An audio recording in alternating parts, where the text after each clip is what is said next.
देखते ही देखते मूसलाधार बारिश शुरू हो गई। दुकानदार जल्दबाजी में अपना सामान समेटने लगे। कुछ ही मिनटों में पूरा बाजार सूना पड़ गया। फगुआ ने अपनी सब्जियों को बचाने की बहुत कोशिश की। कभी बोरी से ढकता, कभी टोकरी को इधर उधर खिसकाता, लेकिन तेज हवा के साथ आती बारिश के आगे उसकी एक न चली। थोड़ी देर बाद उसे भी मजबूर होकर भीगी हुई सब्जियां उठानी पड़ी और खाली हाथ घर लौटना पड़ा। घर पहुंचते ही फूलमती उसकी भीगी हालत देखकर घबरा गई। भैया, इतनी देर कहाँ रह गए? मैं कब से आपका इंतजार कर रही थी। बाहर बारिश भी इतनी तेज हो रही है, और ये सब्जियां क्या आज भी ज्यादातर नहीं बिक पाई? हाँ बहन, आज बारिश ने किसी को कुछ बेचने ही नहीं दिया। लोग घरों से ही बाहर नहीं निकले। सुबह से शाम तक इंतजार करता रहा, लेकिन सब्जियां लगभग वैसी की वैसी ही रह गई। कोई बात नहीं बेटा, भगवान करे कल मौसम साफ हो जाए। मेहनत कभी बेकार नहीं जाती। मुझे पूरा भरोसा है कि कल का दिन आज से जरूर बेहतर होगा। लेकिन भगवान को शायद कुछ और ही मंजूर था। अगले दिन भी बारिश हुई, उसके अगले दिन भी, फिर एक दिन और। लगातार कई दिनों तक आसमान से पानी बरसता रहा। गांव की गलियां कीचड़ से भर गई। खेतों में पानी जमा होने लगा। बाजार लगभग बंद रहने लगा। घर में रखा आटा, चावल और दाल धीरे धीरे खत्म होने लगी। अब तीनों दिन में सिर्फ एक बार खाना खाकर गुजारा कर रहे थे। एक सुबह फगुआ ने तय किया कि चाहे कुछ भी हो जाए, आज वह खेत जरूर जाएगा। वो तेज बारिश में ही खेत की ओर चल पड़ा। जब वह खेत पहुंचा तो उसके कदम वहीं रुक गए। चारों तरफ सिर्फ पानी ही पानी था। भिंडी के पौधे कीचड़ में दब चुके थे। टमाटर सड़कर जमीन पर बिखरे पड़े थे। लौकियां गल चुकी थी। हरी मिर्च के पौधे टूटकर पानी में बह रहे थे। फगुआ कुछ पल तक खामोश खड़ा रहा। उसकी आंखें अपनी मेहनत को यूं बर्बाद होते देखती रहीं। फिर वह घुटनों के बल कीचड़ में बैठ गया।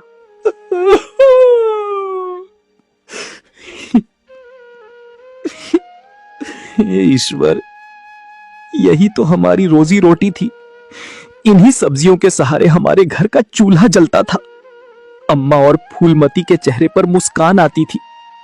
अब मैं उनका पेट कैसे भरूंगा? मैं उन्हें क्या जवाब दूंगा जब वे उम्मीद भरी नजरों से मेरी तरफ देखेंगी? मैंने ऐसा कौन सा गुनाह किया है कि मेरी दिन रात की मेहनत एक ही पल में मिट्टी में मिल गई? अगर मेरी कोई गलती है तो उसकी सजा मुझे दे दो, लेकिन मेरे परिवार को इस बेबसी और भूख का दर्द मत सहने दो।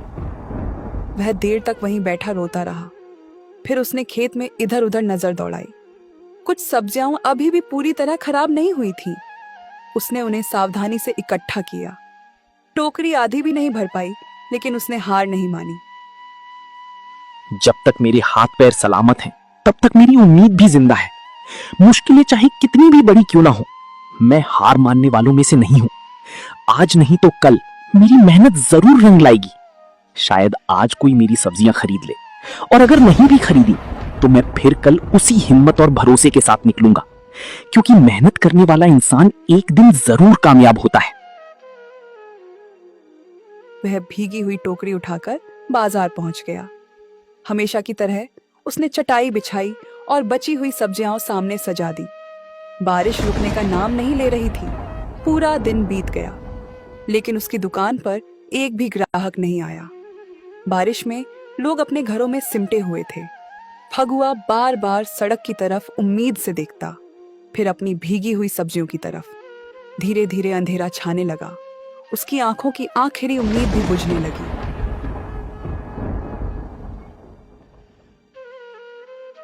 उसने कांपते हाथों से टोकरी उठाई और भारी कदमों से घर की ओर चल पड़ा। उसे सबसे ज्यादा डर इस बात का था कि आज जब फूलमती पूछेगी, भैया कुछ बिका, तो वह क्या जवाब देगा।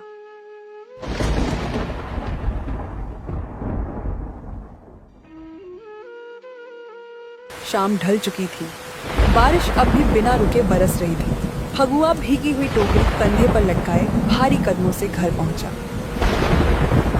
उसके चेहरे की उदासी देखकर फूलमती सब समझ गई। उसने कुछ पूछा नहीं, बस चुपचाप उसके हाथ से टोकरी ले ली। गोमती खाट पर लेटी थी। उनकी खांसी पहले से ज्यादा बढ़ चुकी थी। सांस लेते समय उनके सीने से घरघराहट की आवाज साफ सुनाई दे रही थी। आ गए बेटा, मैं कब से तुम्हारा इंतजार कर रही थी।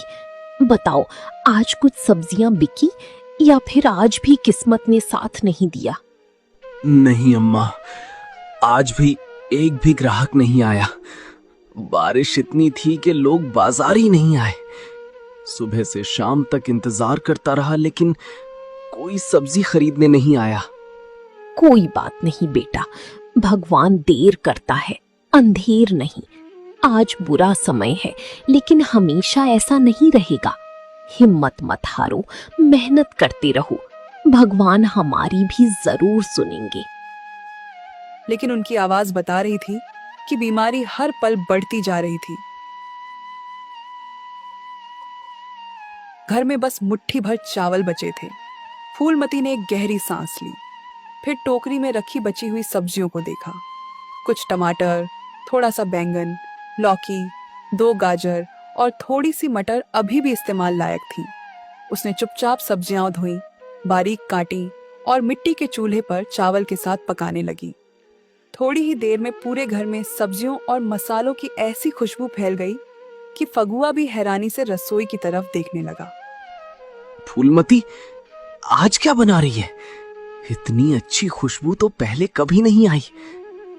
कुछ खास नहीं भैया, जो सब्जियां बच गई थी उन्हें फेंकने की बजाय चावल में डाल दिया। सोचा देखती हूँ कैसा बनता है।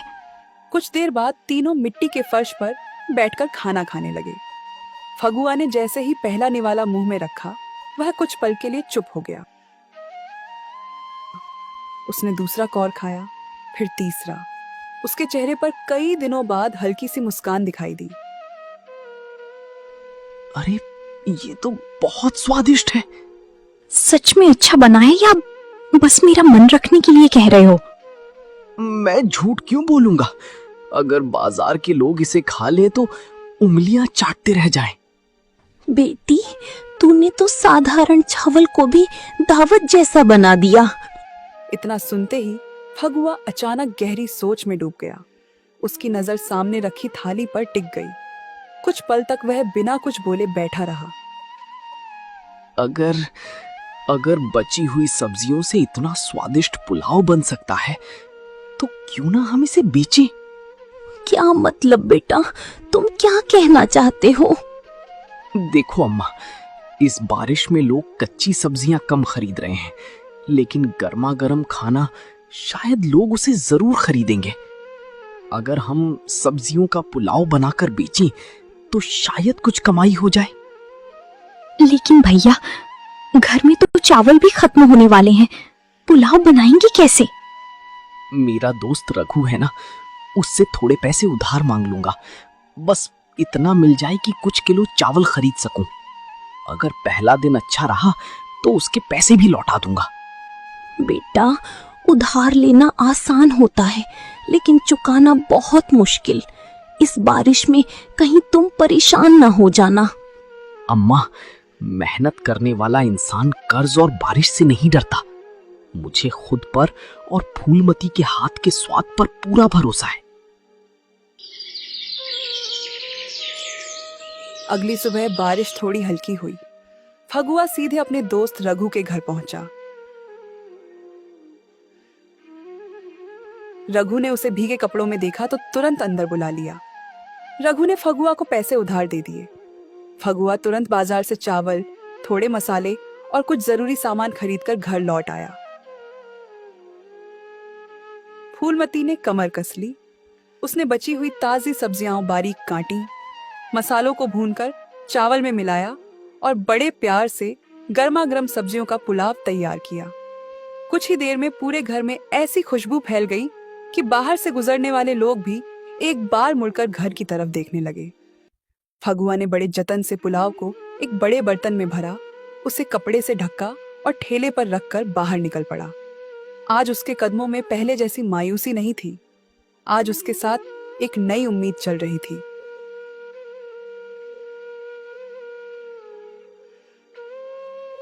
बाजार पहुंचकर उसने सड़क किनारे अपना छोटा सा ठेला लगाया। बर्तन का ढक्कन बंद था। सामने एक छोटा सा बोर्ड रखा जिस पर कोयले से लिखा था, गर्मा गर्म सब्जियों का पुलाव, सिर्फ 20 रुपए प्लेट। सुबह का 1 घंटा बीत गया, फिर दूसरा घंटा। लोग उसके ठेले के सामने से गुजरते, बोर्ड पढ़ते और आगे बढ़ जाते। किसी ने रुककर पुलाव तक नहीं देखा। भगुआ की धड़कन तेज होने लगी।